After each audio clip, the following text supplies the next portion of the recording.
Hey everyone, welcome to LimitLess Radiocast, episode 90. Chad and I are hanging out with the awesome Chris Papandria today. He's a first degree black belt in Brazilian Jiu-Jitsu.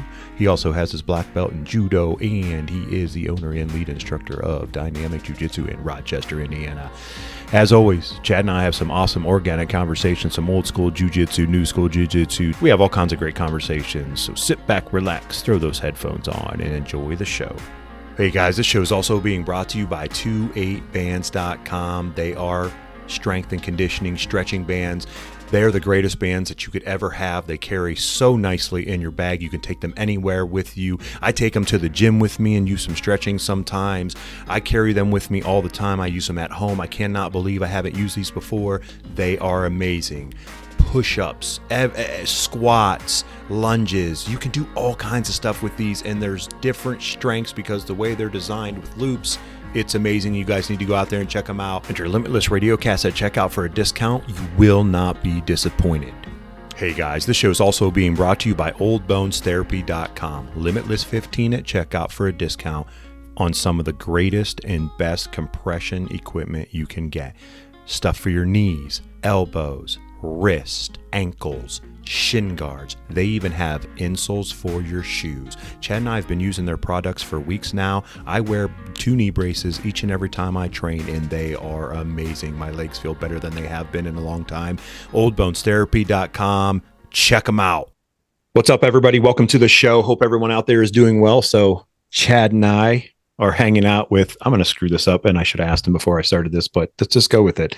Chris Papandria. Dang, you got it right first shot. Is it Papandria? Yes. All right. Papandria. Very good. First degree black belt in Brazilian Jiu-Jitsu. He is also a black belt in Judo. He is the owner and lead instructor of Dynamic Jiu-Jitsu in Rochester, Indiana. He also is a ambassador for Mission 22 and We Defy. Chad is having some technical difficulties over there for those of you who are watching on YouTube, and it's quite funny and hilarious for me right now because he's just kind of popping in and out, and he'll be back eventually. He can hear us. As long as you can hear me, we're good. So, Chris, man, thanks so much for hanging out with us. We appreciate it very much. Absolutely, guys. Long time listener, actually. So it was really cool. Awesome, man. Thank you. Yeah, it was really cool to get an invite on. So very cool. Yeah, thanks for coming on, dude. We, as you know, like if you listen to the show, for us to do this, it was all about like trying to educate just people in general, you know, what they should be doing. Most people, I would imagine, train in some facets or, you know, of their life doing this, listening to this show. But if you're not, I highly advise you to go out there and find yourself a gym that's going to fit you, whether it's jiu-jitsu, Muay Thai, kickboxing, judo, you know, some catch wrestling. It's always encouraged because there's a lot of crazy stuff that happens out there. And I'm sure Chris can contest to that. He's been, we just were talking about that before the show started, but coming up on 32 years, right, Chris? Yep. 32 years in October. Of combative sports. And were you in the military? No. Okay. Wasn't sure. I didn't see anything out there, and I did want to ask that because I know you. No. So I was one of those 2001 high school graduates, and right before 9/11 happened. Actually, my plan was to go into the military, and my high school year I had my knee worked on, and I had done the MEPS and all the testing and stuff. I did my written test and scored high on it. But the doctor even said, like, you're not going to make it through boot camp on your knee. So, and that was like free good surgeries. This is back when I was like, hey, we're just going to use a hammer and chisel to try and make this work again. Right. So, no, military life didn't really work for me. Right. Unfortunately, I wished it did. Yeah. Well, hey, man, look at it this way. I mean, you were able to. Yeah. So, I mean, the knee still works, which is good. So, I'm still able to do this stuff. But, yeah. That's important though. Like you can still put forth effort and train people, you know, because you have, so this is going to be kind of a dumb question. You have a connection with LEOs, like you train, you have LEOs obviously at Dynamic in Indiana and you've done, you know, privates and whatnot and stuff like that. But how did that ever start for you? I'm kind of just jumping in here tonight, aren't I, Chad? You're not. Yeah, I'm waiting for Chad just to stop jumping around and bouncing his camera all over the place. So as far as the LEOs go, growing up at the school I did, so I grew up in New Jersey, and I trained with Alex Wilkie and David Adib, who Donald Park had mentioned back in his episode. So what's funny, so a side note, what's funny is that Donald and my instructor, Jason Fox, trained together. They came up together as students. Donald's like my jujitsu uncle, I guess you could say. Nice. But Alex was kind of this was like pre-UFC when I started, and he had trained a lot of law enforcement. And the one of the instructors for our local police academy was one of his best friends.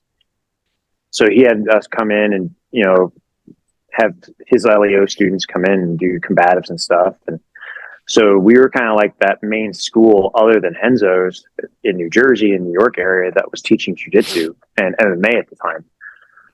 So I don't know. I think, I was kind of a mat rat, I guess you could say, being on the mats every day and being around cops every day.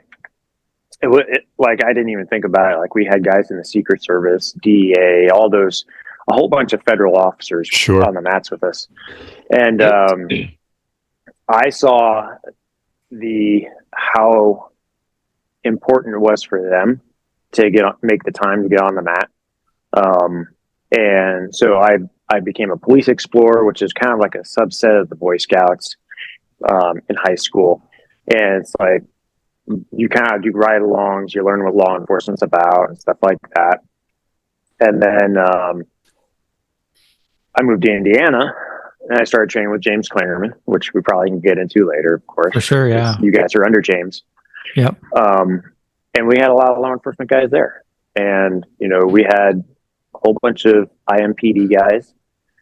And then when I moved up to Rochester, it was kind of make a long story short, one of my very first students was a local sheriff's deputy. And he came in, he said, I want to do jiu-jitsu because I did combatives in the military. And then I did, a small block of it in the police academy. And, I just want to go home safe every night. So at the time, like moving back up here, I was coming from like a very sport heavy school. It was kind of, James at the time was doing focusing on a lot more sports jiu-jitsu stuff. Sure. And I was like, that's what I want. I want medals on the wall. I want world's medals and, trophies and all this fun stuff. And then he came in and he said, like, I just want to go home safe at night.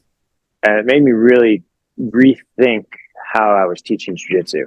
Like, a lot of the stuff does translate, like the sports stuff, but when punches are involved or when you're grappling with a plate carrier, a vest, or a firearm, like things change. Like the dynamic changes quite a bit. Yeah, big time. So that kind of morphed into like our school style, which is very fundamentals, old school based.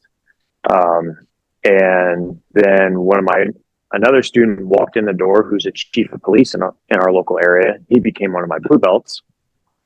And I started doing their defensive tactics for their department. And I don't know if I'm pretty sure I can say this. I'm currently in a hiring process for the local sheriff's department. So I'm in the final stages. Awesome, so man. Very good.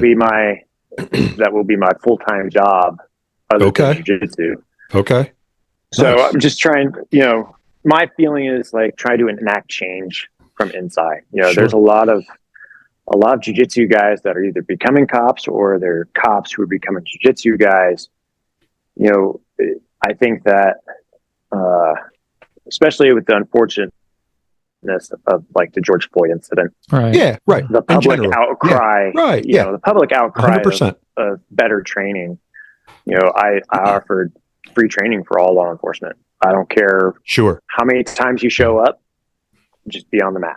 Yeah, it doesn't matter to me. So it's kind of, I don't want to say it's our pet project, but I guess it's like my, goal to better law enforcement from not only the inside now, but also, here in the gym. Sure. 100%. And I wonder, so thinking about this, and I think about this at times. I have a family and friends, and obviously we have a ton of teammates that are LEOs and work in law enforcement and whatnot. I'm wondering if it has to be someone at all the levels being hired internally, like the externally, that's already trained in order to get it to be like a normal process to get LEOs on the mat all the time. Because I understand, Chad, go ahead. I think it's you have to have the backing from that department to want to train, right? I think there's a lot of old school guys in those higher up positions that just don't we haven't done it, right? You need some new blood here and there, I think, to show Terry and I did this demo at an event in Canton just to put East Coast out there. It wasn't a police event. It was just a martial arts event. And there are a lot of local PDs were there. And before we were taking the mats down, Terry and I were rolling that night, like in our jeans and just messing around.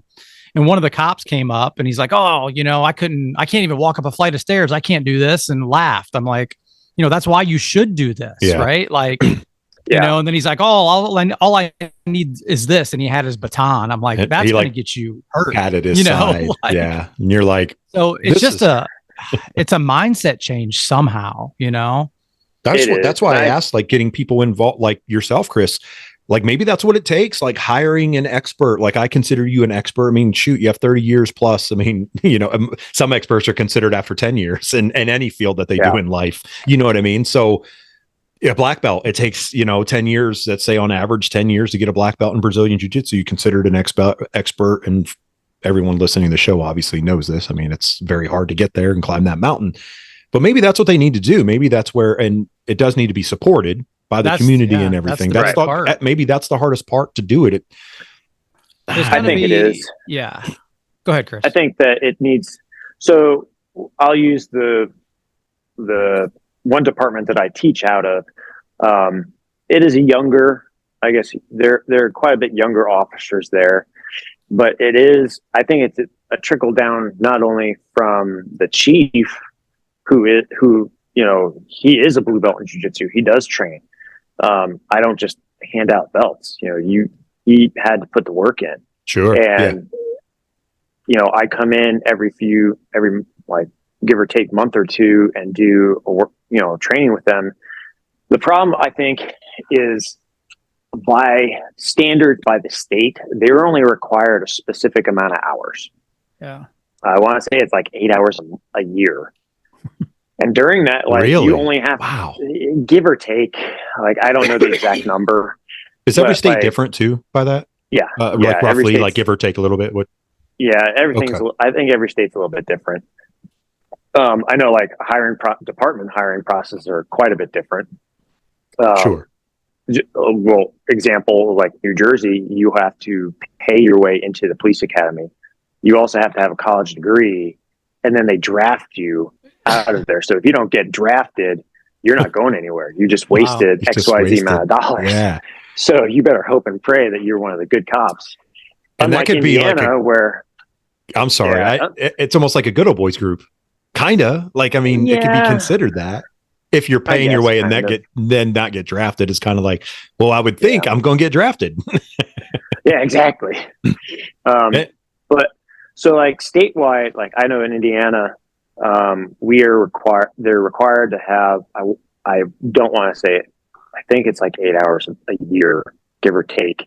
Sure. But that only covers you can watch a PowerPoint for an hour, sign off upon the paperwork, and then walk out the door. Doing anything physical is not mandatory by the state governing body. Sure. So it is department led. So if a department sees the need for better defensive tactics, they'll bring people in. So that department though I work with, they put hands on guys every day because their patrol officers are busy. There's quite a few Hispanics. There's a Hells Angels patched over club there. So they are busy. Sure. So they are putting hands on suspects regularly. And, the old school, I think it was PPCT, the pressure point control tactics. Oh yeah. Yeah. You can just scratch your head. And I just every time I repeat that, I'm just like, oh God. Was this something they were actually teaching like this? Or, yeah. Wow. Yeah. Like and I think that goes back to the traditional martial arts. That's what I was going to say. Oh, for sure. You watch a lot of hey, I'm not knocking any of these movies out there, guys, because I love every one of them. Like American Ninja stuff, like old Kung Fu stuff. It's like, wait a minute. That was my favorite movie as a kid. Hey, mine too. Exactly. That's why I do use and reference that movie a lot because of that. And I actually, I'm completely sidetracked as we usually do. What I just watched, Chad, I just told you, the Dragon or, Last Dragon. I just watched Last Dragon, I don't know, about a month or so ago. I was like, why not? And I watched it and I was like, it's still pretty awesome. Well, I remember sidetracking ourselves. I think it was like American Ninja 2. I was sitting there going, man, this is so bad. So bad, yeah. How did I think this was awesome back in the day? The thing is, our youth doesn't have any good stuff to reference from now, so we have to create it. They don't. Like, I think we were watching, my daughter and I were watching Masked Singer, and Howie Mandel was one of the characters. I was like, yeah, that's Howie from Bobby's World. She goes, what's Bobby's World? So I had to put on an episode of Bobby's World for it. And I was like, this is so bad too. Right. But it is funny to look back at that stuff too and think, and we're going to come back to the LEO stuff, but we think so much stuff at our age and what we've done. Chad and I, you and I have talked about this. Like, you'll watch an old movie, like something from the 80s or something old or a cartoon, and then you go, even now at my age, I'm like, how did I watch this? I'm like, yeah, this is terrible. But you didn't know any better. You didn't know any better. No, I agree with you, both of you guys. Like, yeah. So back, and if you can get your brain back on what we're talking about, yes, Chris. Yeah, LEO stuff. So go ahead. The PPCT. So that's that I think that came from like traditional martial arts, and they kind of, it was almost like a Yellow Pages type deal where departments were trying to find, whoever, or they, grabbed a black belt magazine. They're trying to find out who the best guy to teach law enforcement was. And this was kind of like, I think it was, the problem with it is that now there's so much case law behind it, is that it's backed up in court. Okay. So a lot of departments will still use it because it is backed up in court for so long. But now you have guys like me who are like outside sources having to come in, and, when I signed up as a consultant, they pretty much said like, hey, you may be called to be a character witness in a court case for use of force. Sure. And I said, I will be a quote unquote expert witness. Sure. And, I think that the change is happening. I think more departments are going towards jiu-jitsu. They see it works. Yeah. When you look at, bad shoots or whatever, like you don't see officers getting, I don't want to say properly trained. I want to say more like they're not put in high stress situations other than that one thing. Yeah. The training is very minimal in terms of real live, high stress, high pressure. It's like, I don't want to say it's like one and done, but it's, I can't give you a number because I don't know, but that's theoretically say once a month, if that, and how high pressure is it? You know what I mean? Like to where, if that, and for everyone out there to understand, like from a,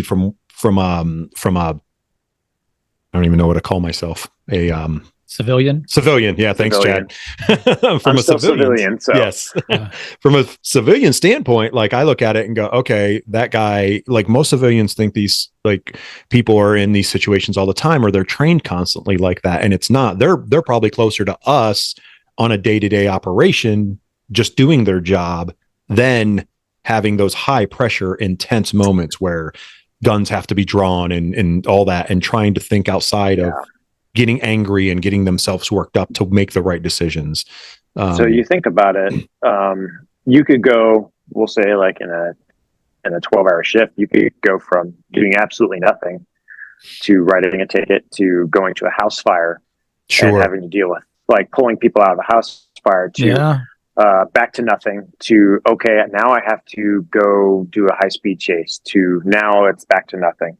So it's almost like that sprinting mentality of like, you have to stomp on the gas real hard and then you have to bring yourself back down to that baseline heart rate again. And I think that's part of the reason why you're seeing a lot of younger officers getting out earlier now, because they're like, I'm done. I can't do it anymore.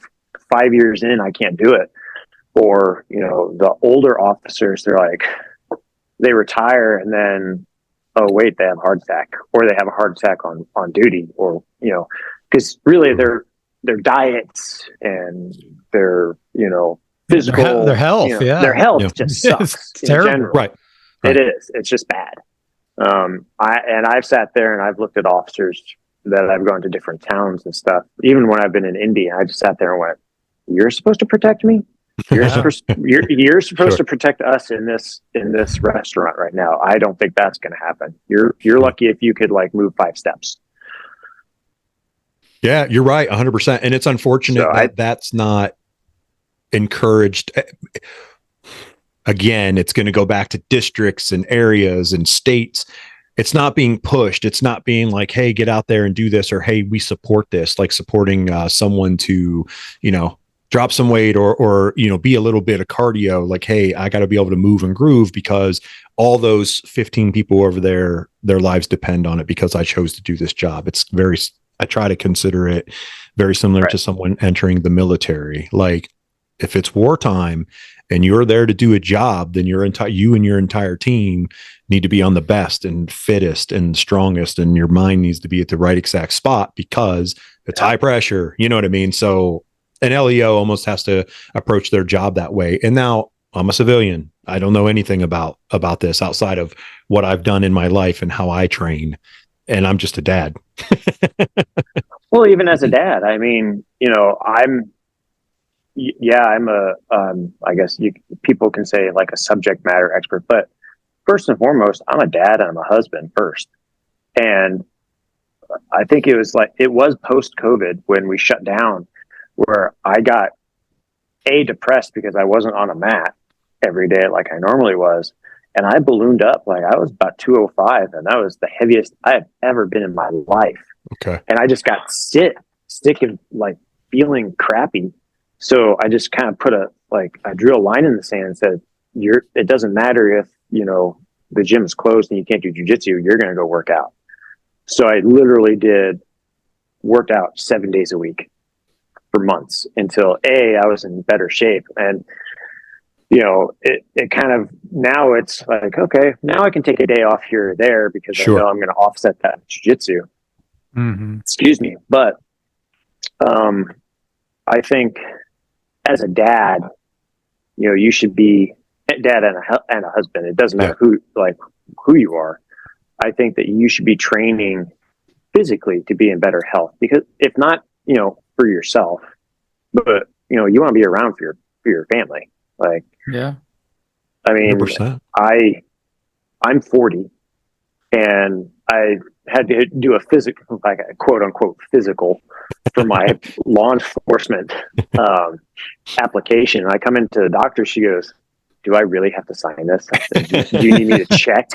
I'm like, "Yes, I just need you to sign it." Because like I told her, it's like, I feel better now at 40 than I did at 25. Oh, hell, and it's true. Like, yeah. Like at 25, I was just beating the hell out of myself. Yep. At 30, I ran a 5K just for shits and giggles. At 40, I rolled for 3 hours straight and didn't stop. So, you know, I think there's something to be said about, you know, I mean, I could probably eat cleaner, but oh yeah, we all could. Right. Yeah. Exactly. But no harm, no foul.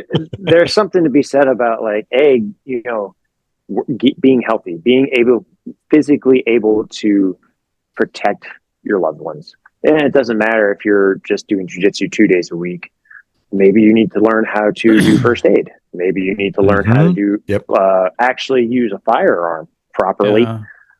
Not just say, hey, I got one. Right. Because I've had students sit there and said, yeah, I carry a gun. I said, okay, is it loaded? No. So essentially you're carrying a hammer is what you're telling. Right. Pretty much. That's I've used this before. So you're carrying a hammer. But I train how to get the slide, rack the slide real quick. It's like, okay, but if somebody's punching you in the face, you're going to practice that too? Right. So I think that, and he goes, well, it's for safety for my kids. I said, well, that's you at home, and you need to teach your kids at home not to handle a firearm. That's home safety first. But I could go a long spiel on firearms and safety. Oh, it's very good. But side note on that. So Ohio governor passed, it's free carry now. Before you had to go get your CCW in Ohio, and you could, conceal carry. You went through the classes, so on and so forth, applied, so on and so forth. Well, gosh, I want to say, Chad, if you recall, maybe you can correct me on this. I want to say 6 months ago, maybe 8 months ago in Ohio, the governor changed the law. It came across his desk, whatever. He signed it, and now everyone can carry. You don't have to go anymore to classes and stuff like that. I have a lot of family, and they're like, hey, we never had to go to class. Oh, okay. Here it was fair. So, and I went through years ago. I've had mine for whenever they allowed it to have. I had it, and I'm like, oh, great, fine, whatever. I don't agree with it because I am of the person who thinks someone needs to be trained in order to know how to use it, both for de-escalation, escalation, knowing what to do. And I would take 9 out of 10 people and say, you couldn't shoot 25 yards and hit that target no matter what, because you don't know how to react and what to do. And when the pressure is high, you're going to be shaking, you're going to be nervous. It's not going to work. I have a lot of family members that are like, oh yeah, I got a new gun I'm carrying and stuff. And I'm like, do you know how to use it? Well, I don't care. I have a gun. It doesn't matter. I can just point and shoot. And I said, you got 50, if it's a 9mm, most of my 9s, 15 in, 1 in the chamber. I said, good luck. I said, out of all those shots, I'll be lucky. You could be lucky if you hit that person one time if you do not know what you're doing. And I'm not trying to be ego or mean about it. It's truth, facts. Well, here's the thing too. Are you even going to get to that point to pull the trigger? And that was my other thing. I mean, that's number one. It's a cool factor. I'm like, it's not cool. That's what they're going for sure. Exactly. No, and that's what I think about guys who open carry, and it really grinds my gears. Yeah. That and I don't care. Like, if you want to open carry, that's fine. But part of it, I think too, is like, oh, I'm just going to open carry as like a status symbol, like I'm carrying. Right. Well, I can't count how many times like my wife has asked me when we've gone out. She goes, "Are you carrying right now?" I said, "How would you? I mean, you don't know. Right. How would you know?" Exactly. Right. That's the point. She goes, That's the point. You have no idea. And my buddy Paul, it's the point. Like my buddy Paul Sharp, he was in Chicago Elgin PD. He's also a jiu-jitsu black belt. He said once, he's like, concealed means concealed. Like, if somebody asks you if you're carrying a gun, you just tell them, like, that's none of your business. Yeah. Right. Even if I am. So it's we live in a crazy world, man. And no kidding. Well, it's only getting worse. Yeah, and it's only getting worse. I mean, you see back training now, 2 points, and we could talk about this. I'm sure, Chad, you saw the video, and Chris, you probably saw too. The young lady who got attacked in her apartment building. She was working out. Seemed like a 24-hour fitness thing. Yeah. Now, obviously, everyone and anyone out there is listening. Don't be naive. Don't freaking open up the door for someone you don't recognize in any building that you're in. And I don't care if they're allowed to be there or not, if you're a female or if you don't know how to defend yourself, because clearly you go watch that video and this young lady opens the door and lets this gentleman in, and then he ends up attacking her. Now, there is a point to that. Now, she did a really good job of defending this guy off to say that. So I don't know if she had any kind of training. And look, she made a mistake and she probably looked back. Now, Chris, if you know more, share, man. Yeah, I do.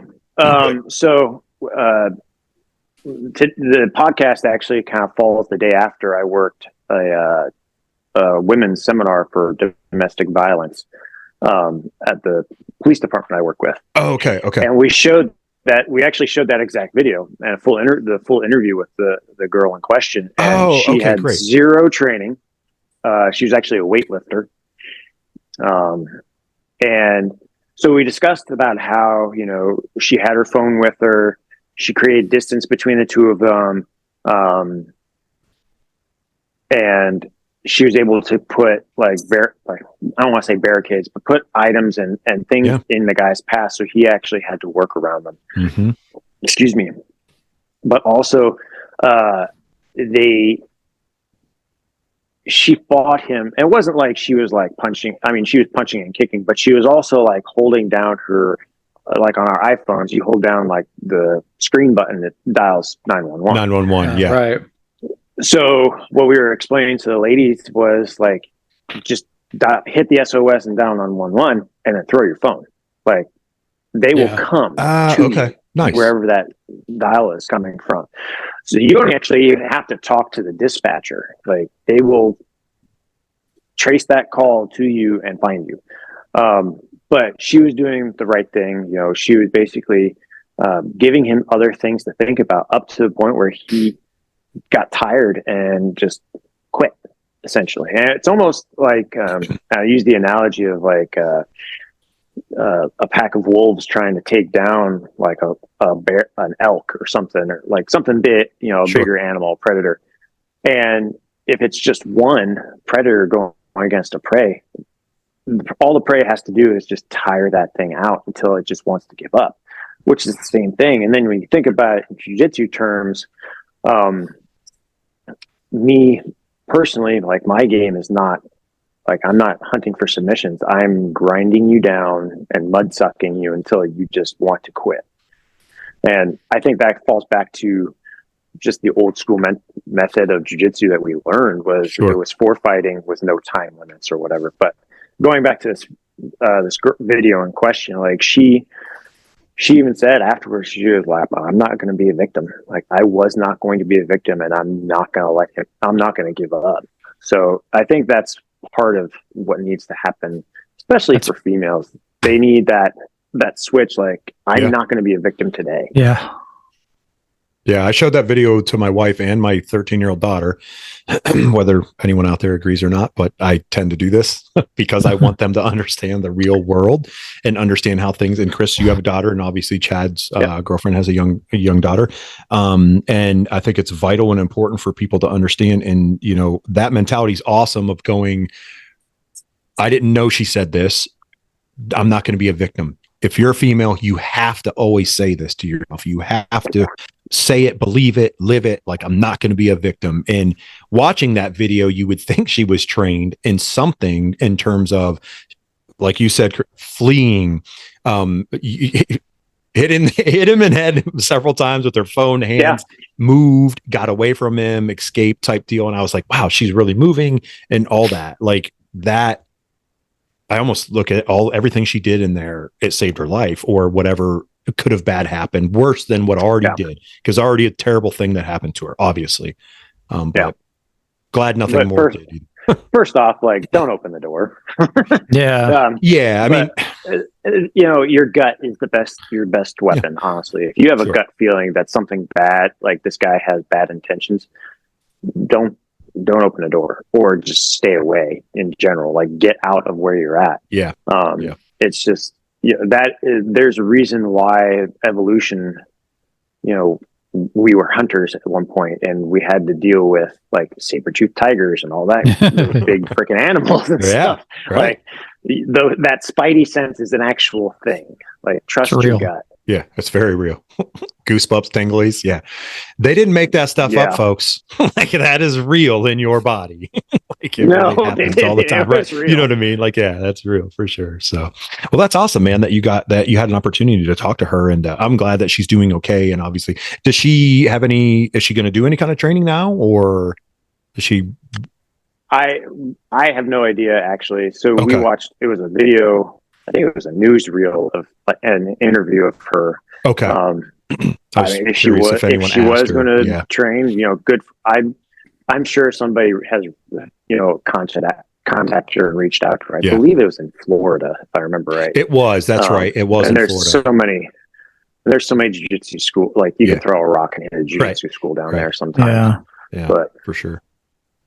Well, good for her. I mean, I'm glad and I know, I mean, I think it's important that we talk about it and we explain it and, people share it out there, like encourage people around you, especially females to, get something a little bit. Yeah. So some way. We have a women's only class here at my academy. And we started that this year. We kind of played with it a little bit for a while, and then they were like, "Nah, we're not going to show up," and then it kind of died off. Right before COVID happened. So it just kind of like it was good. We'll just restart it later. And then we started it again, and we have some pretty awesome women in that class, and even in our kids class. We try to build some very strong girls. I think I just posted today for our gym page is that one of our kids just placed 8th in the sophomore freshman state wrestling champion tournament. Awesome. And this is her second year wrestling. Wow. And she's only done jiu-jitsu other than wrestling. Oh, wow. Nice. So I kind of make it a goal to make some like badass women coming out of our gym, girls growing up into some awesome, tough women. Yeah. I think it's important. For, this is going to sound kind of goofy and dumb, but I just got done watching the show on Netflix called Physical 100. It's kind of hard to watch a little bit because it's in Korean. They dub everything. Yeah. But it was fascinating because of what they put them through, the tests. And there's a lot of females. I mean, they took 100 physical people, they had to apply for it, so on and so forth. Anyone out there, if you can get through the dubbing, it's kind of entertaining. But the females that are on there, and there's some tough females, just strength wise and physical. And I go, yeah, like those are like women that need to be projected more. And, we have a ton of women in the jiu-jitsu community that are doing great. We've had several on the show, to where it's like, yeah, that's, like, look at that as your role model, because that's what the world's not going on an upward slope. It's going on a downward slope. So I remember showing a couple of my girl students, Helen Marolis, who was the first female Olympic gold medalist. And I don't know if it was like that video that kind of spurred them into wanting to wrestle. I don't know if I'm not going to take credit for it or whatever, but I showed them that and they're like, a girl can do that? I said, yeah, a girl can win an Olympic gold medal. Like, she's tough. And I said, I'm going to tell you right now, 2 of the toughest jiu-jitsu people I know are women. And they would beat my ass. like Rachel Casillas and Gina Franson. Those 2 would seriously beat my ass. Yeah. I'm out. And Rachel's coached me once and I'm good. Women are they're even watching the CrossFit games, how dominant some of the female athletes really are. It's really impressive. They're changing the narrative of, having muscles is beautiful now. Before it was oh, you're manly, you're strong. That's not right. That's not ladylike. I kind of look at it the other way around. You know what? If you can bench press or you can if you can out wrestle somebody as a girl, that's badass. Yeah. I think more parents should get, and you can kind of see the push now in a lot of states where girls are getting into wrestling really early and they're doing really well. We've had 4 or 5 of our girl students start just because they enjoyed doing jiu-jitsu and they're like, so I can do jiu-jitsu in high school? Yeah. Wrestle, man. Yeah, but you can't choke anybody. There are limits. And don't pull guard. Right. You don't want to be on your back. It's funny, Chris, you talk about, those girls kicking your butt. Yeah. So I had one of my blue belts. I don't know. He's probably 250 pounds, big dude. I did private lessons with and stuff. And he's like, I just don't see how, a smaller girl, blah, blah, blah, all this stuff. I'm like, listen, I'm 47 years old, 150 pounds, and I kick your butt. What are these younger girl black belt athletes going to do to you? Yeah. They're going to wreck. They're going to wreck Fionn Davis. Right. Fionn Davis is going to run through you. Oh God. Yes. like nothing. So we had like every gym's got a mat enforcer. And we all have we have a male mat enforcer, and then we have like a female mat enforcer. Yeah. If I can see like a guy's like kind of just being a dick to everybody, I'm like, hey, I'll just kind of give the sign to our female mat enforcer and be like, just take care of him. Yes. And she'll know exactly what that means. Yeah. And what's awesome is like she's a white belt too. So she just like totally wrecks the guy. That's awesome. I just kind of sit off to the side and I just chuckle, and I wish I took pictures sometimes of it, but I'm just sitting there giggling the whole time. But like even like my first jiu-jitsu class, like I got my butt handed to me by a girl. I did too. Like I did too. And that was back in 1991, and I was like, man, this girl just kicked my ass. What? Yeah. I don't know what I'm doing, but this is awesome. Can I come back? Do it again. Like, yeah. So. Yeah, for sure. That's why jiu-jitsu is awesome. Everyone, you all know this out there listening. If you're not, yes, and you don't, if you're not doing it, you should. Yes, by far, for sure. Hey, Chris, how long have you owned and operated Dynamic? So we've been open. Actually, January is our 10th year being open. Wow, awesome, man! Congratulations, dude. Thank you. That's very cool. So the idea kind of so. I moved from Indianapolis. My wife and I had a daughter, and she wanted to be up. She wanted to raise our daughter in the same town she grew up in. So that's basically why the move happened. So I was driving to and from, like 45 minutes, give or take, to and from a gym that my coach owns or owned, and I got to the point where it's just like, I'm tired of driving, so maybe I'll just like maybe I'll do some privates here and there in town. So I started doing like a couple privates here and there, and then we found a Taekwondo school to teach out of. Nice. And then we kind of were like, this really isn't the place for us. So we moved out of there, and then moved into another Taekwondo school, which they were pretty nice about, letting us kind of do our own thing. And then we outgrew it.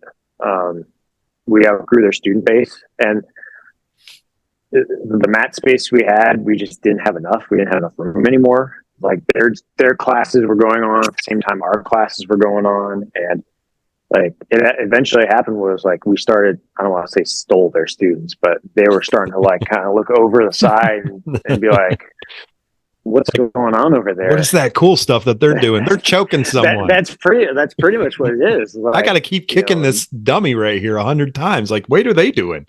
Why? And I saw like a couple parents kind of reached out to me and are like, why are my kids doing forms? I'm like, well, I think that's more for memory.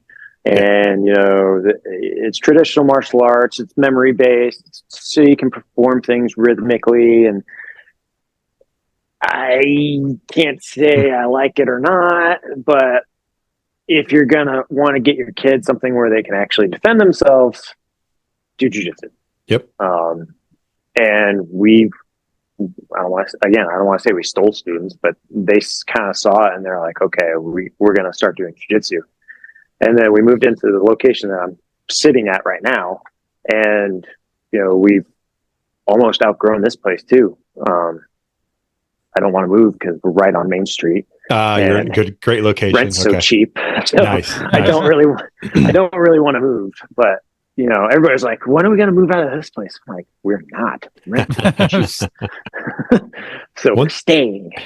One thing I want to commend you on, Chris, too, which I love, I don't know how much you have it in your gym, but I love, for all you guys out there that are watching, you'll know this, but all our listeners, Chris has some awesome kind of a collage I've never seen before of a bunch of pictures of just on mat stuff with people, and looks like some competitions, and just, I think that really gives good reference for people to look at and go, wow, like look at what they've done versus just seeing medals and going, man, like. So there are no medals in our gym whatsoever. Yeah. No. Oh, wow. Awesome. Okay. I we don't do very that much either. like Chad. I mean, Chad's in that mentality too. Yeah, Same exact thing.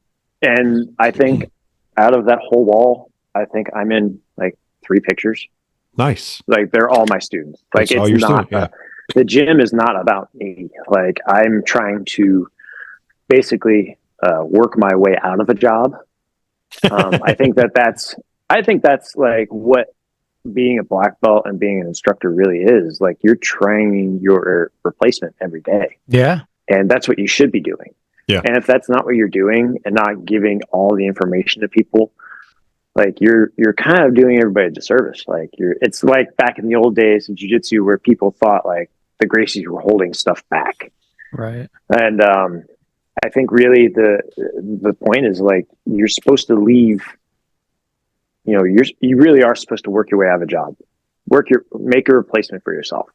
And I mean, that wall, I mean, that's a testament. Like kids are happy. Like, hey, guess what? You made the wall. And they're like, oh, I made the wall. That's awesome. Like, yeah. They're happy about it. Like they jump up and down because they made we call it the wall of fame. Yeah. Oh, and that's they're very cool. so happy that they make the wall of fame up there. And like some of the kids they make because they wrestle. Like half of them, they've never done jiu-jitsu tournaments, but they're doing awesome in wrestling now. So they're going up on the wall. We're proud of them.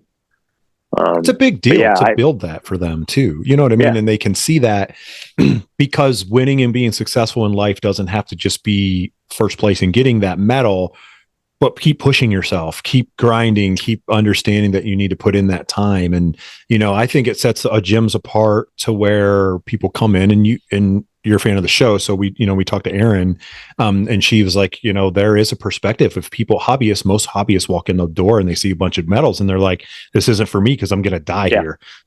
You know what I mean? And I never really thought about it like that just because East Coast doesn't have that. And I love it. I mean, obviously, but I can see that. It's like, yeah, that could be intimidating for people. But if you come in and see a bunch of pictures, it's like, wow, these guys all really work really hard. They're all together. This is all different. Like it's even, you know, have a wrestling picture.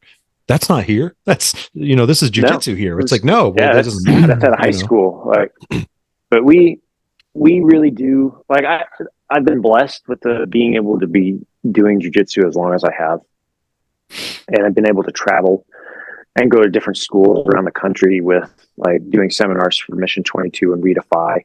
And, you know, there's been gyms where I walk in and go, wow, there are a lot of medals on those walls. Like they must really compete. And you can see it too in the style of the 100%. guys that are training and stuff. You see it. And, you know, I'm kind of, I don't know. I think our gym is I like being like that sleeper gym where people walk in and we have people that travel from New Jersey or from other states and they just kind of drop in because we're just south of South Bend and we're just north of Indianapolis. So we're like 2 hours between each, an hour and a half between each. So we're just kind of right off of that main highway going north and south. And, you know, we get people coming in and being like, man, you guys are tough. Like, what are you feeding them? Like, nothing. They're just, they just work hard. They work hard. Yeah. And you guys don't compete at big tournaments? Like, not really. No. Like, I have one guy who does IBJJF tournaments. That's it. Just one. Wow. Nice. Very cool. Everybody else, they'll do local little tournaments here and there. When the Ego was still going on, that was the one we were doing the most of. I think mainly because I was one of the refs for so long, and James is one of my best friends. So and everybody wanted a battle axe too, right? They had the coolest. Those were cool. Those were cool. You won a battle axe, Terry, for first place. Well, I just want to know when I'm going to find out where the tournament is where I can win a battle axe, and then I'm going to have to train really hard. So, hey, James, I think we need to restart the Ego. Maybe a different name that'll work though. Yeah, I'm clipping this and sending this to him. Yeah, battle. Like I have, even when I did the Ego competing under James, like getting a battle axe was cool. Yeah, I still have my medal. Like my medals are in a shoebox in a closet somewhere. Nice. Like, I don't care about them really. They're, you know, that's how I am. Much to me. It's like, it's kind of funny how the perspective. My wife's completely opposite. She's always like, why don't you hang up all your stuff like all the time? And I'm like, because I'm done. I already moved on past that. Like I did it. It was awesome. And I'm going to move on and keep pushing for the next thing or to better myself or whatever, or coach someone, whatever I can do to make myself better and someone else better. So I don't care about that stuff. Like, it's just not important. Is it important? Sure it is, but it's not important in the grand scheme of life in general. Yeah. You know what I mean? And to go back. Yeah. I don't want to sorry, Chris, go ahead. Yeah, go ahead. I just wanted to tell everyone out there, like, I'm not knocking your gyms because you have a bunch of medals hanging on the wall, because I think it's also important for you people to have those hanging up. And, go ahead, Chad. No, it's everybody's got a different, correct, taste on what they want to put out there. I remember going into the first karate gym I was ever at in the early 80s. I mean, there was trophies and stuff everywhere, right? So it was that they were trying, I think back then you were trying to build how tough you were, winning tournaments and stuff and getting students. But and we used to hang some stuff up at the gym. When we moved to the new gym, it's just, we didn't want any of that stuff hanging up, right? I want to have a good atmosphere and people to know us for being just a good group of guys, right? Like, I went to a seminar yesterday in Canton, a little bit of, not too far from our gym. And I walked in and somebody's like, "Hey, you're from East Coast, right?" And so when I was leaving, somebody else is like, "Hey, do you do a podcast?" I'm like, "Yeah." So I would rather be known for that, right? Than like a bunch of knuckle dragging competitors, right? Yeah. Same. Like I would rather have people come into my gym and be like, "Man, like your guys are tough." Like I just like the old school days of, the stories of Hickson at his gym when guys would come up and they were just, granted it was Hickson, but like, sure. Right. But he would like send his purple belts or his white or his blue belts against guys who just won worlds and they just trash them. Yeah. Like I would rather have a room full of serial killers that people come in and go, "What? Like I just won worlds and your blue belt just killed me, like trashed me within minutes. Like what are you doing?" I said, "We're not doing anything special. It's just good, solid jiu-jitsu." Yeah. And like, I think that goes into like promotions too, is like when you promote somebody, Chad, I'm sure you probably feel the same way. Is like, you don't want anybody to ever question your student's rank. Very true. You don't want them to sit there and be like, "Why is this guy a blue belt?" Or "Why is this guy whatever rank he is?" Instead, I would rather it be, "Why is this guy still a blue belt? Why isn't he a purple belt? Why isn't he a purple belt? Or why isn't he a brown, whatever rank?" Yeah. And that's kind of like, for me, I promote slow. Like I am stingy as hell. But I think that's partly because of the old school growing up in me. We didn't do stripes on belts. Actually, the first stripe I ever got on a belt was from James. Yeah. Oh wow. Okay. And I never got stripes after that. Like, my blue belt is the only belt that had stripes on it. Every other belt I have, no stripes. But like, I don't do stripes at my gym. Everybody's just kind of equal here. You're all. Nice. You kind of take the mysticism out of a belt almost. I think Terry, you and I were talking about like the trials of jiu-jitsu, I guess. I know as a blue belt, there were times where I literally just like, I came home and I threw my belt in the trash. I'm like, I do not want to go back tomorrow. This is stupid. Like, this is awful. Yes. James is being mean to me. This is awful. Like I got put to sleep today. And then I turn around, like I take a deep breath. I turn around, I pick my belt out of the trash, and I go back every day after that. And like, I just kept doing it. And, I think that part of the reason why I don't promote quickly is so that, you have to kind of like forget about the rank around your waist, like just train. You do. Yeah. Yeah, you do. For sure. Because for the longest time, like even before moving from New Jersey to Indiana, like we didn't wear a gi, period. Okay. We were training to fight. So Alex, our instructor, he and David Adif kind of went separate ways, amicably.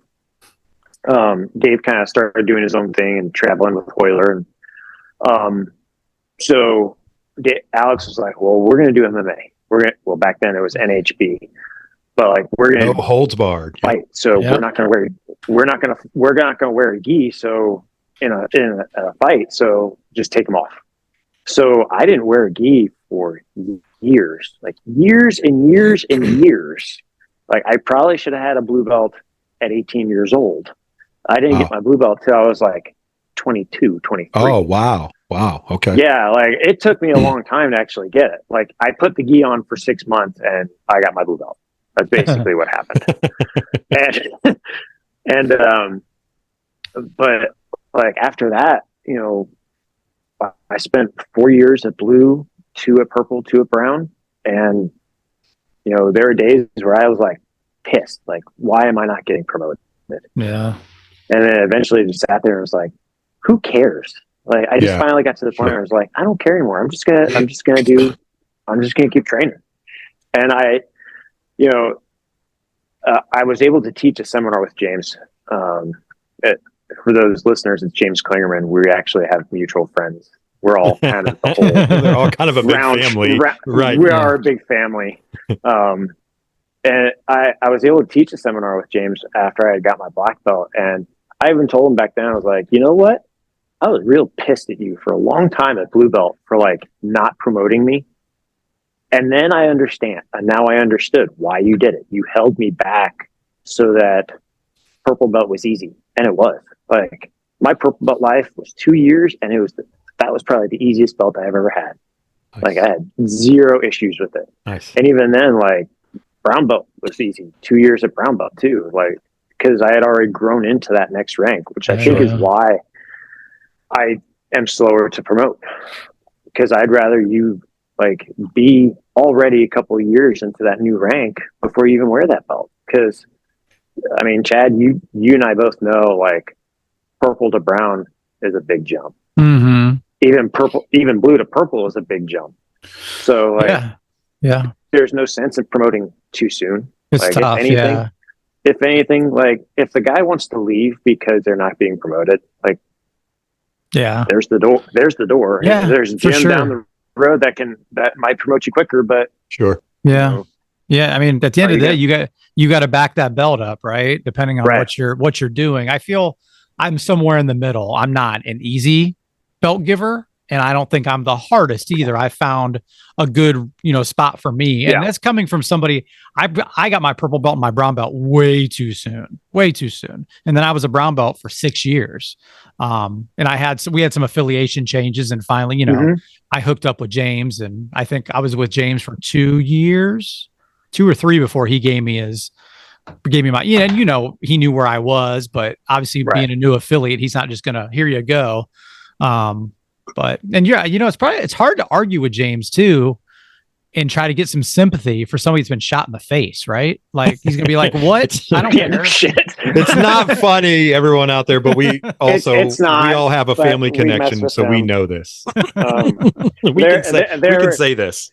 There were times where I was talking to him because like I spent so much time with James. Like to the point where like we lived next door to each other for a little bit. Okay. And there were times where like I'd be on his bad side, like the bad side of his eye, and I'd be trying to show him something. I'm like, shit, wait a minute. And he can't hear you either. He can't hear you either. You can't hear either. Sorry, hold on. Let me go to the other side. Yeah. He's such a good dude though. He is. I'm really happy for the new school he's got now. Mm-hmm. It's pretty awesome. Yeah, it's nice. Looks great, and they're doing really good. I mean, growing already, and the inside looks really good from the pictures and everything. Obviously, I went down for his grand opening. It's nice. Oh, that's right, Chad. You did. Yeah, it's really nice. And he's done a lot of work in there since I've been there. But I'm trying to get down there as soon as I can. Like the new gym is actually like 5 minutes away from where my mom lives. So nice. Like I keep meaning to go over, but like hey, listen, man, you have a good excuse. You're like mom or jujitsu, and James should be like jujitsu. But no, I'm just kidding. Mom has no say in this anymore. It's her fault. Like she's the one that opened the yellow pages up back in 91 and called that number and dropped me off. I wish that I could have had her up here for our 10-year anniversary. of being open, because it would have, I would have thanked her. I thank my wife mainly because like she put up with all of, like, from blue belt on, she put up with me. She put up with weight cutting, traveling, tournaments, seminars, all that crap. But like, I really wish that my mom would have been up here, because she started the bug. Like she had planted no that idea. seed in you, man, when you were young. But she didn't. But she had no idea. Right. Like, sure. Nobody knew what jiu-jitsu was back then. I don't even think that he even said jiu-jitsu when we were like there. Like, I want to say like, oh, we do grappling. I'm like, okay, what's grappling? Okay. What's that? Whatever. Like, when I walked down to the basement of a hair salon to go to the first school, like there's holes in the wall where people have fallen through, and the mats are different colors. There's blood on the mats, and I didn't know what jiu-jitsu was until I actually, after meeting Euler like 2 years after I started, I'm like, who's this funny dude who talks weird and is just wrecking everybody in destroying all these people? Like, what's going on? Destroying everybody. And then it dawned on me later, like, I think it was Vale Tudo 97, Japan Vale Tudo 97, where we had a poster of him on the wall. I'm like, hey, that's that guy that was here. And they all just kind of looked at me like, you're such an idiot. Like, okay, I'm sorry. Right. I'm just a dumb kid. But little did I know that, like, later on that, that would be the change of my, like, the direction of my life.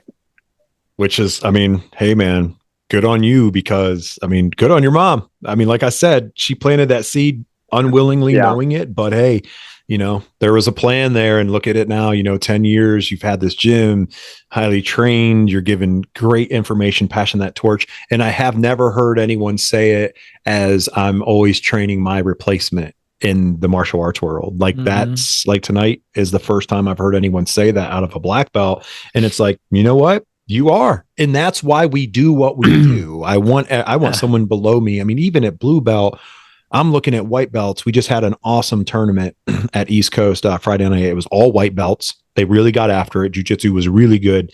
It was a great night. And I sat back and thought, man, I love the fact that I can go around and help these kids and these guys at certain points and go, I know a little bit enough, just a little bit, that I can tell them like, oh no, like this, or this is how you want to move your hips, or so on and so forth. And I go, this is a little bit to it too. This is a little bit why I like to do jiu-jitsu, because I like to give that information. Go ahead, Chad. Yeah. No, I was just going to say, like you said, training your replacements. I've been out for 12 weeks with an MCL sprain. My first ever injury in jiu-jitsu, knock on wood, in 18 years. This is the first time I've been off the mats this long. But I have 3 purple belts, 3 or 4 purple belts, and 3 black belts that have been teaching all the classes for me. So there's a method to I don't go out saying, hey, this is what I'm doing. But those times, Terry, where I've had, when Jay Stu was a blue belt, hey, teach class tonight. Yep. Dan was a blue belt. Hey, why don't you teach tonight? There's a reason I'm doing that, to get them comfortable. For one, they're good at, Jay Stu's a baseball bat choke wizard. I want him to show all his setups. But also to get comfortable teaching and talking to people and building your confidence that way, That's yeah. awesome. So I do similar stuff. Like, so our warm-ups, I have one of my blue belts run warm-ups now. Yeah. Like, so he'll either do wrestling or we'll do like positional sparring for warm-ups, but like he runs it. And then I will outwardly say, like, one of my blue belts probably has the best back attack game out of the entire gym. Like, probably he's a blue belt now, but he's got like a brown belt level back attack game, and he gives me fits. And like, people will ask me like, well, what do I do about back stuff, about stuff on the back? It's like, go ask him, pick his brain, because that's who I'm going to ask. Nice. Yeah. So, and I'm the first to say, like, if I don't know something and it's something new, I'll sit there and watch it with them. Granted, I'll probably go back to my old school, like, bare bones basics, but right, for sure. I guess my mind is always about reverse engineering stuff. Like, you do it to me, okay, I want to try and figure out how to stop it. Yeah. But like, I would rather have a room full of people that can teach than a room full of people that compete. For sure. Because if they can't teach it, they can't pass it on. and jiu-jitsu is not going to keep going. Like, if I didn't have like the awesome instructors that I have had in my life, like, Alex Wilkie, David Adib, James, Jason Fox, Donald Park, all these guys like have been awesome, role model figures for me. If I didn't have those great instructors, like, I wouldn't be here. And my students, like, I have some that are going from white till they're black belt under me. Like, they don't want any other belts from any other school but me. And, again, training their replacement, it's my job to teach them how to teach, I guess you could say. Yeah. And 100%, definitely. Everybody's going to teach differently, but like, everybody's going to have a different flair of how to do things. But like, my goal is to make sure they understand, like, I don't care how you get the message across to somebody. Like, these are the important things you need to get across. Like, you don't have to be so detail oriented. Like, I love John Danaher as a person. I remember when John had hair back in the day at Henzo's as a purple belt, but like, I can't watch John instruct. I can't either. Yeah, Chad all the time. I literally fall asleep. But if you like put something like Kurt Osiander, like you put a Kurt Osiander instructional in front of me, like I'll watch it the whole time. But it's not because he's like swearing; he's just short and to the point. He's just short and to the point. Yeah. But there are other students in here that are very intellectual students, so they want to know the ins and outs, the whys, much like John teaches. Sure. I try to be kind of that middle person, like that. But yeah, I think that as an instructor, as a school owner, we shouldn't just be trying to get people to compete, and get healthier, but also like teach them how to teach and pass along stuff, because that's how our gym has grown, because parents are coming home to their kids and they're wrestling with them. They're showing them how to do an arm bar, a mount escape, and they're coming, and the kids are wanting to train now, or vice versa. But the kid's coming home and they're doing it to the parent, and the parent's like, oh, this could be kind of fun if we did it together. So, I think that's really, that's how jiu-jitsu needs to spread. Yeah, 100%. And Chad, you were like that, because especially with me, like I tell people all the time, like, I found the perfect place for me. Definitely the way that my brain works and the way that I am as a person. Because in Chad, obviously the type of instructor that he is that he's seen me do that, because I'm always thinking. So I'm that reverse engineer guy. I'm an engineer by trade. So reverse engineering, I'm completely fine with guys putting it to me, because I'm like, that's good, because then I work better that way, because I'm like, oh, I felt you get here and here, and I felt where you were going. So now I know what to do to keep you from going there, that type of stuff. Like, I work on that better. I worked on it better. But then as I was going, because I was so confused, I'm like, I don't really understand what I'm doing here. I'm not good at this. Like, I can't do this. There's many times, text Chad and like, I suck, which, we joke about it on the show many times. Like, yes, I should suck, that, back in my white belt days. I don't suck anymore. I'm not great, but you should always suck. You should always suck at some point. But I suck at, like, I can say, like, I believe in myself more than I did 6 months ago, but I'm definitely nowhere near what I can be in 20 years and keep going. You know what I mean? Like, I never want to hit that peak. I've seen the evolution of everything. And I think that, so saying that you go back and you keep saying like, you should always kind of suck. So it was probably a couple weeks after I got my black belt that Pedro Sauer had come to our area and did a seminar. Oh, nice. And, Pedro's been a black belt longer than probably about as long as I've been alive. Right. And he used me as a dummy because like I was closer to his size. I was also the only black belt, like in that size area. Everybody else was bigger. And like I just sat there and I was amazed at how much I didn't know. Yeah. Like, he even said like, hey, hold me in your close guard. And I'm sitting there like, I got a pretty good close guard. I'm going to hold him here. And he literally just stood up, and my feet were still locked around his ankles, and he didn't use hands. And I had no idea what he did. I just sat there for the rest of the night like, what did you do? Like, Master Yoda, what did you do? Yeah. And he's like, oh, I just did this. I'm like, oh, wow, I feel dumb. Like, and after that, it was like, man, I really know nothing. Like, they say, like, starting at, getting your black belt is starting over. And I really, truly believe it is. Like, I think I know more now about basics than I ever did coming up through my belts. Like, I think part of that too is teaching it. Like, if you're going to teach, like, jiu-jitsu, you actually have to know what the hell you're doing. And I don't get to roll as much as I'd like to, because I don't want my students to be, I don't want to steal rounds from my students. Sure. I want them to get as much practice as possible. So I think of my teaching every day as my, sorry, you're right. Text message, as my reps of doing stuff. Yeah. So I'm always sitting there thinking about, like, being very cognizant about where I'm putting my hands, how I'm doing it, how I'm moving my body. So, like, I really kind of, as a black belt, went back to that white belt jiu-jitsu, and I'm relearning everything again. Yeah. Absolutely everything.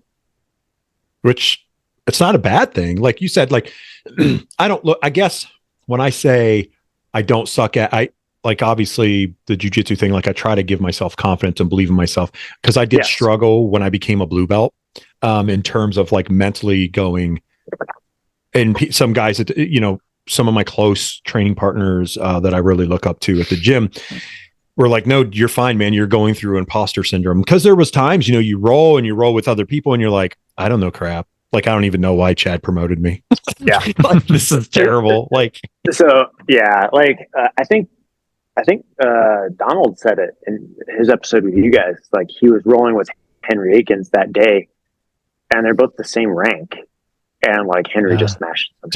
And I think the same way, like, there are guys that are black belts that are, like, there have been days where I put on my belt, and I'm sitting there going, man, if this guy came in our gym right now, he'd probably kick my ass. Thinking about like JT Torres or like or whatever. Like, sure, like right. Yeah. But, like, somebody who, like, we're around the same rank, but he's way up here type of deal. Like, there are levels to everything. It's a lot of levels. I think imposter syndrome is good, because it really makes you work. Like, it makes you try and, like, get closer to what that goal you think is. That's how I started approaching it too. That level should really be. I started looking at, not comparing myself, but watching, the upper belts and, like, what they were doing and asking them. I'm the questioning guy too. Like, I'm always asking questions. I just pick people's brains and stuff like that. And so I did start doing that, and I do it still to this day, kind of emulating. Or if I take a round off, like, I'm not taking just a round off because I'm exhausted. I'm also watching. I'm paying attention to someone else, an upper belt, my senior, whatever, as I consider them, like, rolling, and I'm looking at what they're doing, and I'm trying to pay attention to where hands and feet and all that kind of stuff are. Chad's in an injury right now, because normally I'm like, eyes are glued. I'm like, what's he doing over here? Like, trying to figure it out. And then I'll ask those Kaiko questions, which Chad's always like, I don't know. We'll have to redo it, because I'm not 100% sure, because I just do it. Yes, I know. It's hard to recreate them positions. Sometimes it is like sometimes we don't even. I think we don't think about what we're doing half the time, because we've done it. We've done it for so long, for sure. And just really, I think that goes back to teaching. Is that you really have to sit there and go, oh, I just do it. Well, now you have to actually explain how you do it to somebody. If I was going to teach somebody, like, how to frame a house, like, here's some nails, here's a couple 2x4s and a hammer. Right, exactly. Have fun. Like, good luck. That house is gonna definitely not even be made. But, like, if you tell them, like, this is how we have to put it up, and whatever, I think that's where, I don't know. I think that's teaching and really like breaking stuff down. Is it's an art in itself, right? It is an art in itself. Great way to put it, Chad. And I'm gonna have this talk with some of my guys this week, because we had that. It was an in-house white belt tournament, so it was only our students, and I wanted to do it just to give them the taste of that adrenaline rush, right? Because when you set a timer and people are watching, things change versus just rolling in the room. So I'm walking around and I'm coaching if I can and letting other people coach.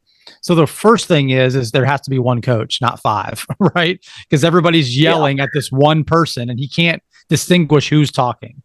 And then the other thing is not over coaching. I'm a very direct, I want you to do this. I don't talk a lot, but when I do, it's very direct and matter of fact. It's, and you'll listen to somebody's like, take his back. I'm like, well, why don't you tell him how to take his back? Like, move your hips, post here. Like, and that's, again, another art in itself, Yeah. I've seen many times at tournaments, like over coaching. Yes. Where they're like, take this hand, do this. Yeah. They're doing like 50 steps and that position has completely changed. Yeah. Where like, I am completely different, where like I will interject when interjection needs to happen, and I'll let you guys do it, because that it's going to change. Plus, the other thing too is that what people I think don't understand or even think about is like the guy competing, he's listening to you too. Yeah, that too. He's hearing everything you're saying. Like if you say, "Hey, hit this sweep," like, okay, I'm going to get swept in 10, 9, 8. Whatever. Right. Exactly. It's a very great point. Yes. Yeah. I think coaching that's another one. That's another art in itself. And I've had coaches that have screamed at me and it just didn't work. It didn't work for me. I'm more of the, like, tell me between rounds type of deal. If it's a MMA fight or whatever, if it's a jiu-jitsu match, you're like, hey, like, time, like that's the main thing I want to know is like how much time I got left. Time's left. Yeah. Other than that, like unless I'm really down on points, if I'm really down on points, don't freaking tell me. Just let me keep going. Like at this point, just let me keep going. Yeah. But there are other times where like, hey, you're up on points, like, and you got a minute and a half left. Coast. Don't do anything stupid. Don't do anything stupid. Which unfortunately I have done. I've blown a 14-0 lead because I was stupid, but I think everybody's done that. I was going to say, Chris, you're not the only person that's ever done. I know I'm not. that one though eats at me still to this day, and my wife still reminds me of it. She's like, "Hey, remember that time that you did a tournament of purple and you were up 14-0, and then you just pissed it all away because you did something stupid?" I'm like, no, I don't remember that, dear. Right. I didn't until now. I didn't until now, and the last time we brought that up. Thanks. That's her fuel for the fire. It's just it's a little dig in. Like, I still have this in my back pocket. She's got plenty. Trust me. Your wife and my wife and me too. 11 years of blissful marriage. she's got her little digs at me for sure. That's awesome. Very cool. But she runs the business. I just work here. That's really how it is. Like I wouldn't be here. Awesome. The gym wouldn't be here without her, to be perfectly honest. That's good, though. I mean, we've talked about on the show before. I think it's crucial to anybody and everyone out there that's always listening all the time.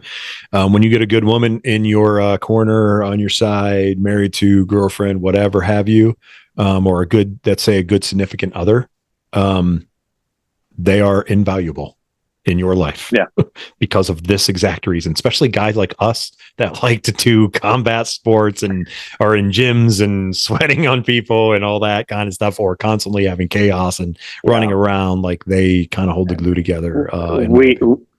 We joke that she runs a frat house. She runs the animal house. We joke about it, but it's true. Like she's the head of the animal house. That's awesome. Well, I want to talk about one more thing because we kept Chris for well over an hour. Awesome conversation. As always, very organic. Did you guys watch WNO last night? I did not. I haven't gone back and watched any of it. Did you watch any of it, Chris? I watched it. No. Any good stuff to talk about, Chad? Any good matches? I mean, I know Giancarlo lost. Giancarlo lost. That was a JT good. I mean, won. JT looked really good. Which I did JT see clips on JT winning. Yeah, I saw that one. Like I saw the foot sweeps that he caught. But I mean, I think at this point, JT's he's hitting that stride finally. Where he for the longest time was almost to that point when he was a black belt doing gi, and he was just almost there. And right. I don't know but he's so mentally strong. Yeah, really. And I think honestly too is that he has, going back to what you said earlier, is like finding that good significant other. Like he's got an amazing wife. And I think that really did it. Like I think that kind of pushed him to have that positive mindset. Yeah. Right. Grounded him a little bit. I mean, and that I think so. It's good. I think also, he's a 2-time ADCC champion. I think losing this last time is probably going to motivate him, and you'll see him out there compete. You'll see him because you didn't see him on the circuit that much. Mm-hmm. And now I think you're going to see him back scrapping a lot more. He's a tough dude and really good wrestling too for a jiu-jitsu guy, right? Like he's tough, man. I did see him weigh in, and he looked like he was in phenomenal. He's in phenomenal shape. Not that he's never, but like it just looked a little bit different than ADCC.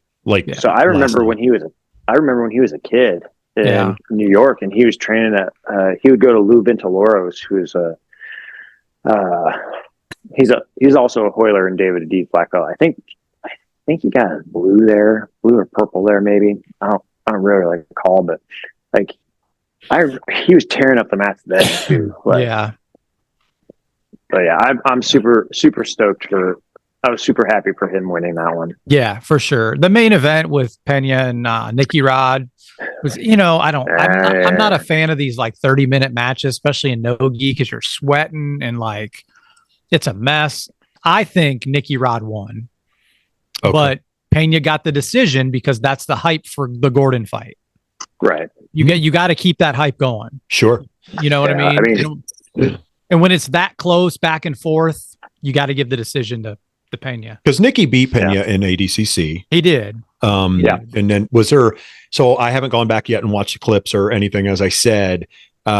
Was there good jiu-jitsu last night, Chad, in your opinion? I mean, did you see like good no-gi jiu-jitsu between those two, or was there I did read a little bit today. I didn't watch any of the videos, like I said, but some people are complaining about stalling. There was some stalling. Well, there's that. I mean, you know how I feel about like passing guard. You got to be active on your feet in an athletic position to pass guard correctly. Yep. And guys like Nicky Rod stay on their knees and they stay way back, because if they stand up, you're going to get under them and attack the legs. So that's what they're afraid of. Okay. And I talked to my guys about this. I'm like, you have to stand up to pass guard. They're like, well, I might get swept. I'm like, well, yeah, you might, but you can also sit on your knees and probably do nothing the whole match, because you're just and you might get swept there or submitted being on your knees in that gray area I always talk about. Right.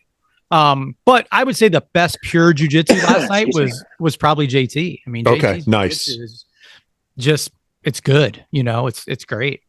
Nice. Very good. Do you watch much, Chris? Do you get to watch much jiu-jitsu? There are a couple people. There are people that I watch, but like I couldn't tell you who won Worlds this past time. Past couple Worlds. Sure. Like there's a lot of new names, man. There is. That's the problem. Is like I think there's so many new kids coming up. There are. But like I'll watch some. Like I like watching Gordon.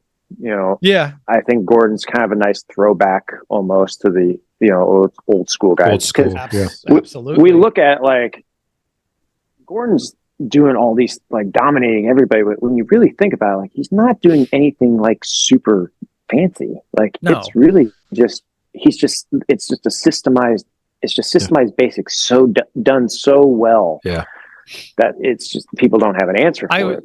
Yeah, Gordon is Marcelo Garcia with some leg attacks. I mean, bigger, obviously, a bigger guy, but he's playing butterfly. He's, the arm crush sweeps and all that. I mean, it's all Marcelo stuff. And even when his knee was messed up, he was playing close guard. Yeah.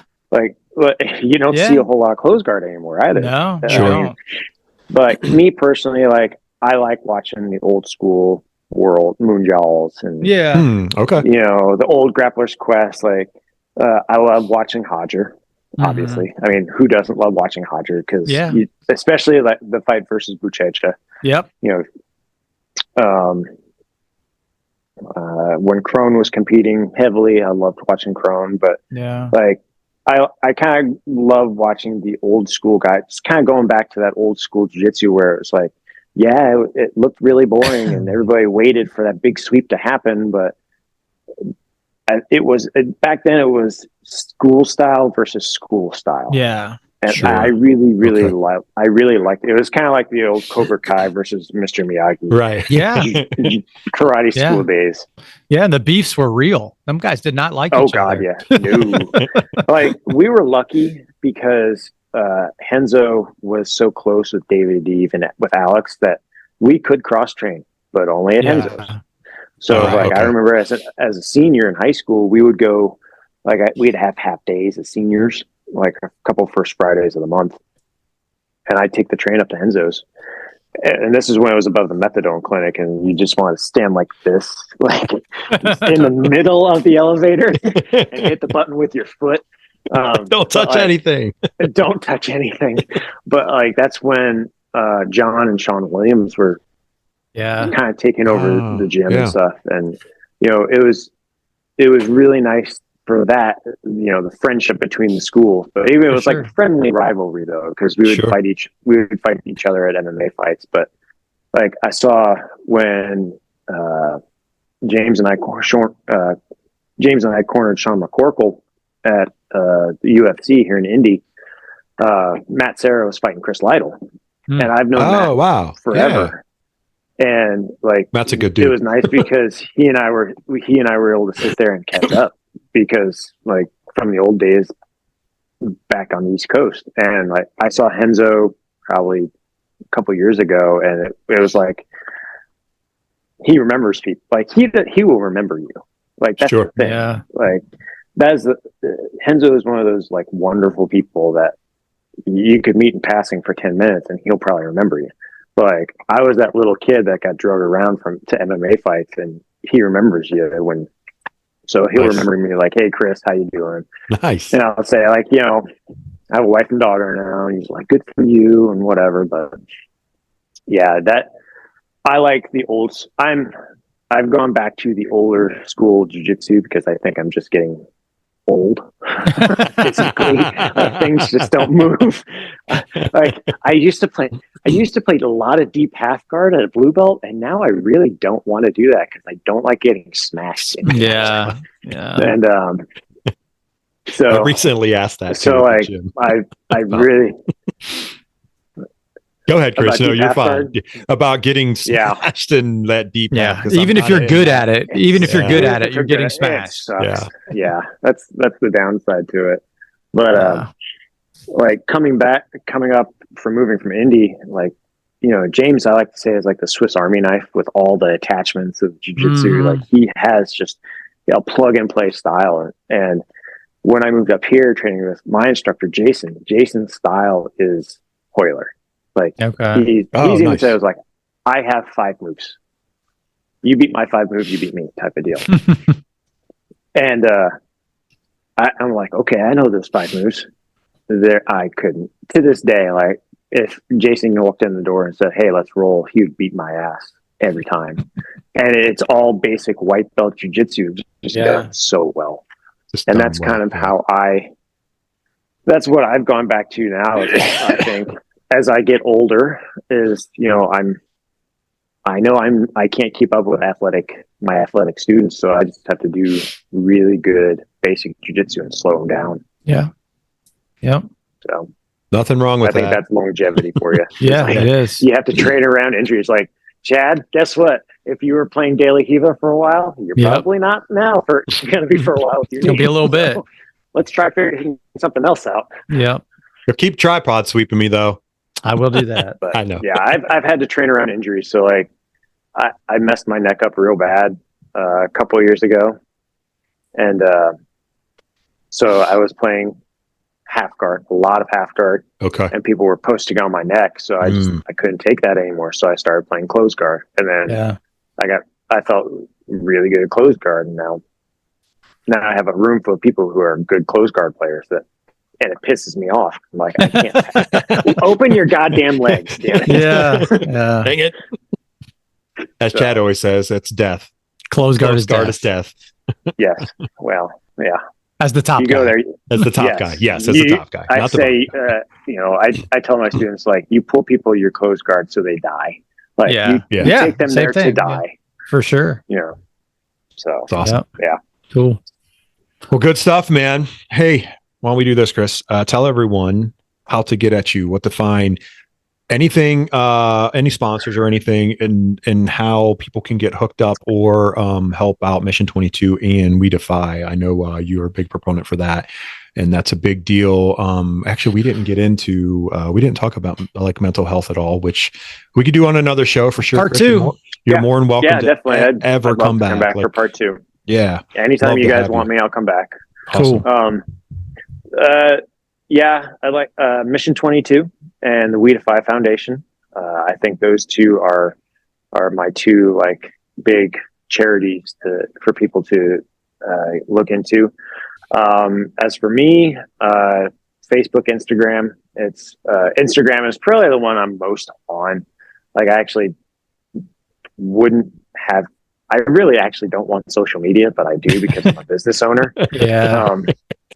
But it's Chris Papandria Jiu-Jitsu on Instagram, and it's just Chris Papandria on Facebook.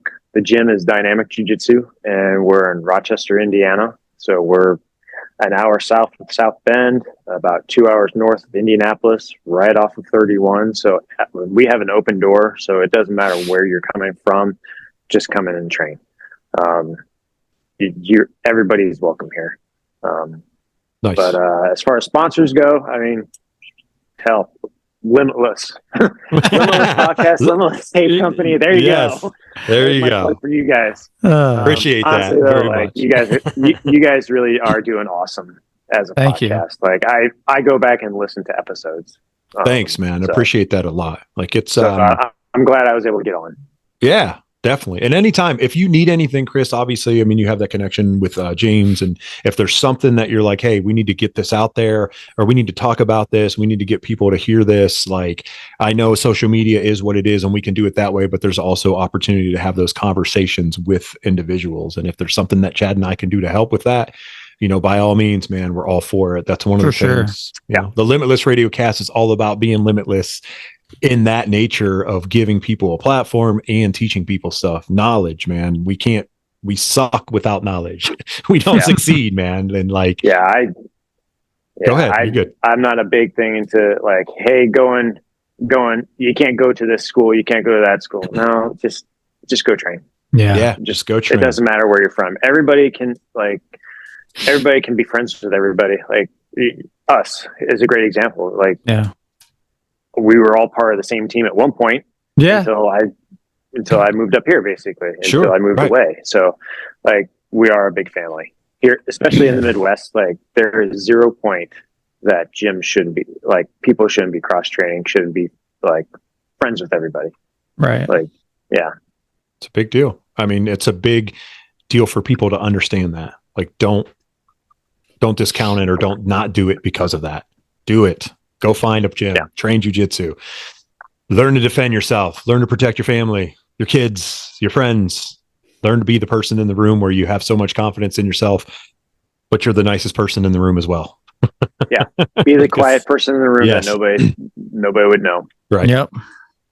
Yeah. So cool. Well, Chris, thank you so much, man, for your time. We appreciate you greatly. Everything, my brother. I'm so happy and honored, man, to meet you. And down the road, maybe we'll sometime get to hook up and see each other at a gym and maybe get a roll in. You can teach me many, many things, I'm sure. Well, my game is very simple. So. That's what I'm starting to wonder, if I should just stay in that realm too. I'm like, maybe I should this is what chat. Hey, very good X pass, very good passing, very good tripod sweeps, this and that. Certain little things. Like I got a little toolbox of 5 to 10 things, and it's like, yeah, you're good, man. Perimeter, stand up, pass. Like, yep. There's nothing wrong with that. Nope. 5 good moves. Yes. 5 good moves. So, all right, man. You take care. All right. We'll see you. All right. Thanks, guys. Yep. See you, brother. Later. See you.